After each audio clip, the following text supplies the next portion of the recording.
All right, welcome everyone. If you're prepping for your exams, you know how critical it is to understand India's market regulator, right? Well, today, we're going to crack open the engine room, go deep inside its structure, and pull out all the key insights you absolutely need to know. So, the big question is, how is this guardian of our markets actually put together? We're going to go way beyond the news headlines and look at the real blueprint. I'm talking from the top leadership calling the shots, all the way down to the teams making it all happen on the ground. Okay, so here's our game plan. We'll start at the very top with the leadership, then we'll look at the people who make up the workforce. After that, we'll dive into their research hub, check out their internal oversight, and of course, follow the money. And we'll wrap it all up with the key takeaways you'll want for your exam.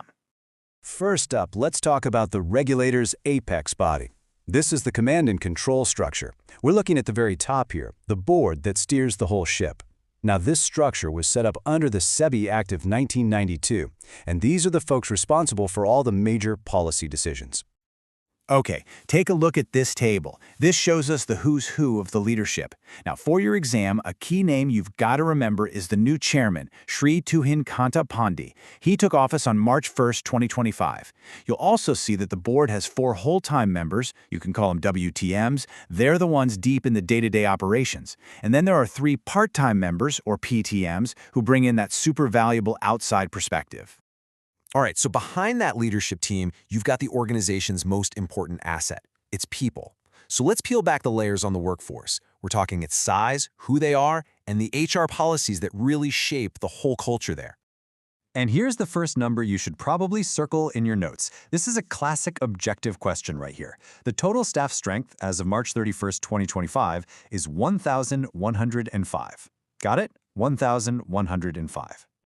Now, this chart, this tells a really interesting story about the culture.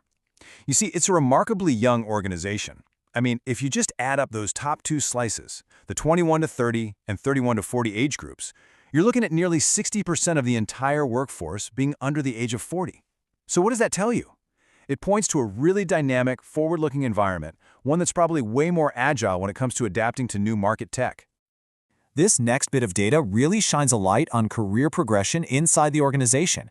Look at that big jump from manager to assistant general manager, or AGM. That's 29 people. And you can see clear movement upwards to deputy general manager, the DGM, and even from chief general manager, CGM, all the way up to executive director, or ED.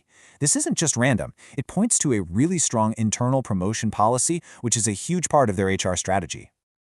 And, this regulator isn't just sitting still. It's actively working to modernize and really attract and hold on to top talent. And these HR initiatives, they prove it. You've got everything from practical benefits, like a leased accommodation scheme in Mumbai, to really progressive policies, like flexible office hours for a better work-life balance. And they're even offering incentives for getting more certifications or even a PhD. It's all about investing in their people. Okay, let's shift gears and explore the organization's brain. This is the Intelligence Hub, the department that fuels all its big decisions with solid research, data analysis, and really important conversations with stakeholders. This is where policy really comes to life. You're going to want to remember this acronym, DEPA. That's the Department of Economic and Policy Analysis. For your exam, just think of DEPA as the absolute nerve center for evidence-based policymaking. It's the team that takes all that raw data and transforms it into smart, actionable intelligence.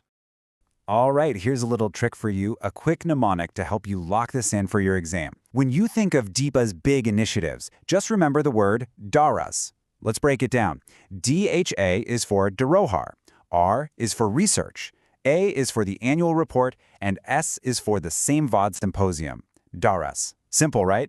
A super easy way to recall its main jobs. Let's zoom in a bit on that first one, Dharohar. This thing is a really standout digital project. What they've done is essentially create an online museum to document and preserve over 150 years of India's securities market history. It's a fascinating mix of financial regulation and historical preservation, all in one place. And then there's Samvad, which is all about dialogue. This shows you exactly how the regulator gets together with industry leaders to figure out future challenges. And you can see it split into 2 main themes. On one side, they're literally plotting the future path, talking about things like AI and capital formation. And on the other side, they're reflecting on these huge ideas like financial inclusion and how to finance our country's infrastructure. For a regulator to be effective, it also has to regulate itself. So now let's pull back the curtain on the internal departments that make sure everything is running with transparency, integrity, and just pure operational efficiency. These 4 units you see here, the IID, the Vigilance Department, the RTI cell, and the PQ cell, they are the absolute backbone of the regulator's internal accountability. You've got internal audits, integrity checks, public information requests, and parliamentary affairs. Together, they make sure the whole organization is operating above board. And this data on RTI applications, it's pretty revealing, isn't it? Just look at that jump in applications they received, from a little under 1,800 to almost 2,500 in just 1 year. What does that tell us? It shows that public engagement is growing, and it also shows the regulator's commitment to being transparent under the RTI Act.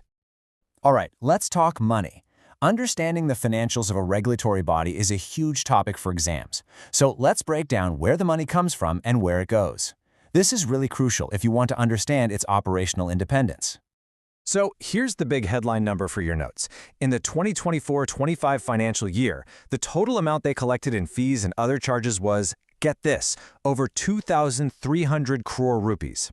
To put that in perspective, that's a pretty big jump from the previous year's figure, which was around 1,850 crores. But where's all this income actually coming from? Well, here's the key takeaway. Over 3/4 of it, 76.3% to be exact, comes from stable, recurring fees. Why does that matter? Because it gives the regulator financial predictability, and that is absolutely vital for its long-term planning and its autonomy. And if we dive just a little deeper, this chart shows you exactly where that recurring income is coming from. And it's not even close. The regulatory fee from stock exchanges is, by far, the single largest contributor. We're talking over 1,265 crore rupees. That right there is the bedrock of the regulator's finances. Okay, we've covered a lot of ground. Now for what might be the most important part for you. Let's pull all the key facts, figures, and concepts we've talked about into one final revision slide. Think of this as your ultimate checklist before the exam. All right, let's lock these in. The new chairman, Shri Tuhin Kanta Pandey, who started on March 1st, 2025. Total staff strength, 1,105. The key demographic, nearly 60% of the staff is under 40. That key department acronym, DPEA, for Department of Economic and Policy Analysis. Our mnemonic to remember its initiatives, DARAS. The big digital project, Project Darahar. The total fees collected last year, over 2,300 crore rupees. The dominant fee type, recurring fees, making up over 76% of the total. And the number one source of that income, the regulatory fee from stock exchanges. And finally, those 4 internal oversight bodies, IID, Vigilance, RTI cell, and PQ cell. These are the details you really want at your fingertips. And there you have it, a comprehensive look under the hood of the regulator. So we'll leave you with this final question to think about.